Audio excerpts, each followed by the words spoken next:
बिहार भोजपुर में गौशाला की जमीन बिक्री को लेकर बिहार के जाने माने स्वतंत्रता सेनानी स्वर्गीय राम खिलावन सिंह के द्वारा दान में दी गई गौशाला की जमीन बिक्री को लेकर उनके पोते द्वारा प्रेस कॉन्फ्रेंस की गई है। आपको बता दें, उन्होंने बताया कि एसडीओ समेत गौशाला से जुड़े सारे सदस्यों की लापरवाही के कारण जमीन की खरीद बिक्री अवैध रूप से चल रही है। संवाददाता मनोज सिंह की रिपोर्ट देखिए। नमस्कार, मैं मनोज कुमार सिंह और बात करेंगे आज भोजपुर के जाने माने स्वर्गीय राम खिलावन सिंह के पोता दिलीप जी हमारे साथ मौजूद हैं।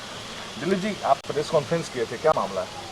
मामला ये है कि श्री आरा गौशाला है भोजपुर जिले में और इसकी स्थापना हुई थी 1896 में, अब से लगभग 123 साल पहले। और हमारे बाबा बाबूराम खिलावन सिंह इस श्री आरा गौशाला के कई एक वर्षों तक मंत्री और महामंत्री पद पर सुशोभित थे और उस समय उन्होंने आरा गौशाला के उत्थान के लिए काफ़ी सारा काम किया।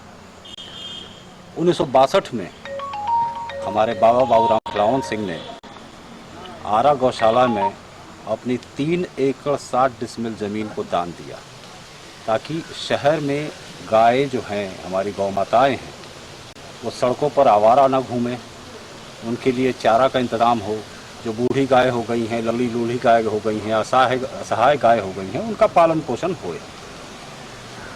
अभी हाल फिलहाल लॉकडाउन के तहत मुझे पता चला है कि श्री आरा गौशाला की ज़मीन को जिहाद किया जा रहा है और सबसे बड़ी बात है कि इसके पीछे हमारे परिवार के ही एक आदमी इन्वॉल्व है, क्योंकि जिहाद में जब तक जो हमारे बीच मान सिंह और जयचंद वो नहीं आते हैं तब तक जिहाद हमारी कोई भी चीज़ नहीं हो सकती। तो राणा भरत सिंह हैं हमारे परिवार के ही, जो बाबूराम खिलावन सिंह के पौत्र ही हुए। उन्होंने जो है असगर अजहर अहमद और सलीम अली को आगे करके उस ज़मीन को जो हमारे बाबा ने गौशाला को दान में दिया था, उसको 9/3/2020 को बेच दिया। और कितना ज़मीन की बिक्री की गई सर अब तक? इसमें इस जो 9/3 को उन्होंने ज़मीन बिक्री की है वो है 9.375 टोटल अब तक कितनी की गई है? उसके पहले भी काफ़ी ज़मीन उन्होंने बेच दी है, जिसकी मैं जानकारी इकट्ठा कर रहा हूँ और जैसे जैसे ये कार्रवाई होगी मैं उसमें आगे कार्रवाई करूँगा। इस गौशाले का अध्यक्ष यदि माना जाए तो एसडीओ माने जाते हैं, मंत्री भी हैं, तो ये लोग क्या कर रहे थे उसमें जब जमीन की बिक्री हो रही थी? यही तो समझ में नहीं आ रहा है कि बिहार गौशाला एक्ट 1950 के तहत श्री आरा गौशाला बिहार सरकार के अंदर आती है। ये लोग कहाँ सो रहे थे या कहीं इन लोगों की भी तो संलिप्तता नहीं है?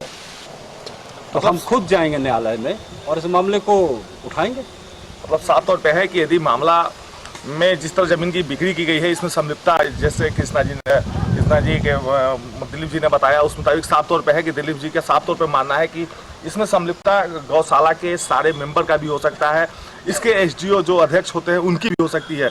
यदि उस पर यदि कार्रवाई नहीं की तो खुद ये न्यायालय का दरवाजा खटखटाएंगे। सहयोगी अमित गिरी के साथ मनोज कुमार सिंह, न्यूज़ 1 इंडिया, आरा।